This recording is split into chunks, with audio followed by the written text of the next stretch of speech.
राधे राधे दोस्तों, स्वागत है आपका हमारे YouTube चैनल आस्था का रास्ता में। शरद पूर्णिमा का पर्व हर साल अश्विनी मास की शुक्ल पक्ष की चतुर्थी तिथि के दिन मनाया जाता है। इस दिन धन की देवी माता लक्ष्मी और भगवान विष्णु का पूजन अर्चना की जाती है। हिंदू धर्म में शरद पूर्णिमा की रात बहुत खास मानी जाती है, क्योंकि इस दिन चांद अपनी पूरी तरह से चमकता है, यानी कि चांद अपनी 16 कलाओं से पूर्ण रहता है। इस दिन व्रत रखने से व्यक्ति को जीवन के सारे सुख मिल सकते हैं, समृद्धि प्राप्त होती है, साथ ही वे अपने जीवन के सारे कष्टों से छुटकारा पा सकता है। हिंदू पंचांग के मुताबिक अश्विनी मास की शुक्ल पक्ष की पूर्णिमा तिथि 16 अक्टूबर के दिन बुधवार की रात को 8:41 से शुरू हो रही है। वहीं अगले दिन 17 अक्टूबर को दिन गुरुवार को शाम को 4:53 तक समाप्त हो जाएगी। ऐसे में शरद पूर्णिमा का पर्व 16 अक्टूबर को मनाया जाएगा। इस दिन चंद्रोदय का समय शाम को 5:04 पर रहेगा। शरद पूर्णिमा का पर्व सनातन धर्म में बहुत ही विशेष मान्यता रखता है। इसे कोजागरी पूर्णिमा या रास पूर्णिमा के नाम से भी जाना जाता है। यह त्योहार विशेष रूप से लक्ष्मी पूजन, व्रत और रात्रि के समय चंद्रमा की उपासना से जुड़ा हुआ है।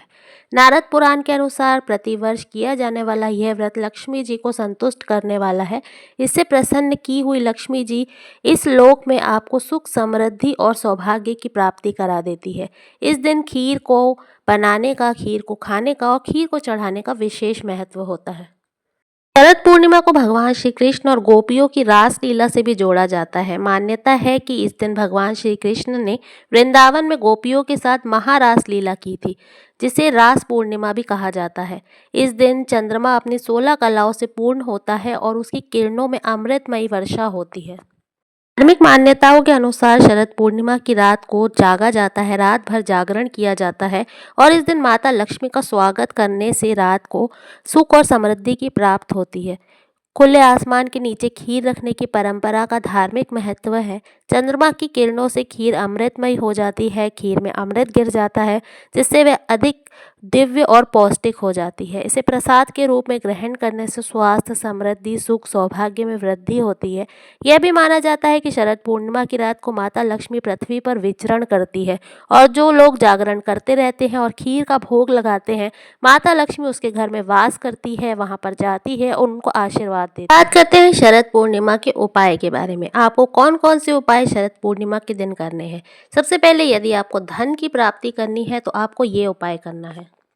सबसे पहले रात्रि के समय 11 बजे से 1 बजे के बीच में आपको ये उपाय करना है। आपको क्या करना है कि लक्ष्मी माता की मूर्ति या फोटो जो भी आपके घर में है, वहाँ सामने आप आसन बिछा के बैठ जाएं, स्वच्छ रहें एकदम।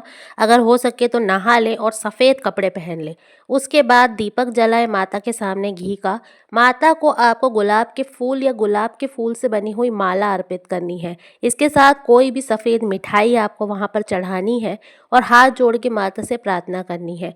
इसके बाद लक्ष्मी जी के मंत्रों का जाप करना है। 11 माला अगर आप कर सके तो आपको 11 माला माता के मंत्रों का जाप करना है। स्फटिक की माला से ये जाप होगा और इसके साथ आपको माता लक्ष्मी को गुलाब का इत्र चढ़ाना है। आप इस तरीके से अगर माता लक्ष्मी की पूजा करेंगे रात्रि के समय तो निश्चित रूप से माता लक्ष्मी प्रसन्न होगी और आपकी धन की मनोकामना को पूरा करेगी। अगले दिन आपको वो जो इत्र आपने चढ़ाया है उसको वहाँ से उठा लेना है और नहाने के बाद रोज आपको इस इत्र का इस्तेमाल अपने ऊपर करना है। आप देखेंगे कि आपको लक्ष्मी की कोई कमी नहीं होगी। तो ये है लक्ष्मी प्राप्ति का उपाय।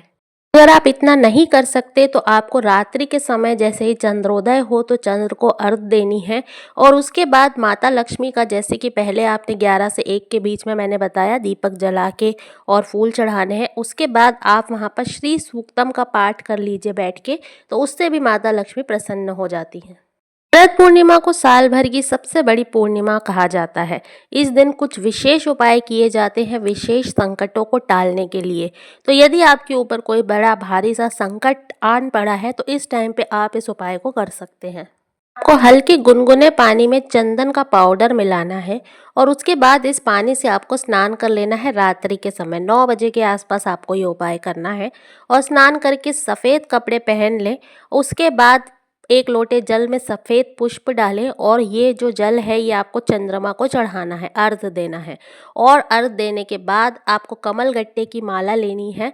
आप अगर पॉसिबल हो तो वहीं पे बैठ के इस माला से मंत्र का जाप करें, और अगर बाहर नहीं बैठ सकते तो कम से कम ऐसी जगह बैठे जहाँ से आपको चंद्रमा के दर्शन हो रहे हों।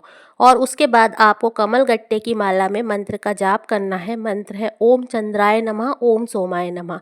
कम से कम 5 माला आपको इस मंत्र का जाप करना है चंद्रमा के सामने। ये करने के बाद आपको प्रार्थना करनी है कि आपके ऊपर जो कष्ट है, जो संकट है वो दूर हो जाए।